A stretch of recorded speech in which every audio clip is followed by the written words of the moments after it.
বাংলাদেশ জামায়াতে ইসলামীর আমির ডাক্তার শফিকুর রহমান বলেছেন, পতিত ফ্যাসিবাদী শক্তি কখনো আনসার লীগ, কখনো রিকশা লীগ, কখনো চাকরি লীগ, আবার কখনো স্কন লীগ রূপে ফিরে এসে দেশকে অস্থিতিশীল করতে চেয়েছিল।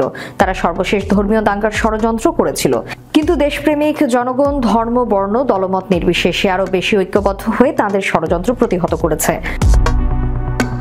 শুক্রবার সিলেট মহানগরীর সরকারি আলিয়া মাদ্রাসা মাঠে কর্মী সম্মেলনে প্রধান অতিথির বক্তব্যে কথা বলেন তিনি।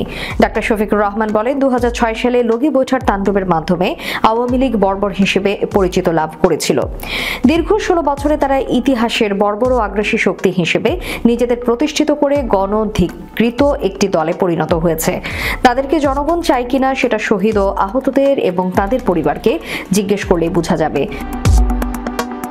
তিনি বলেন, পতিত ফ্যাসিস্ট শক্তির ধর্মীয় সম্প্রীতি বিনষ্টের ষড়যন্ত্র বিভক্তির বদলে জাতীয় ঐক্য সুদৃঢ় করেছে।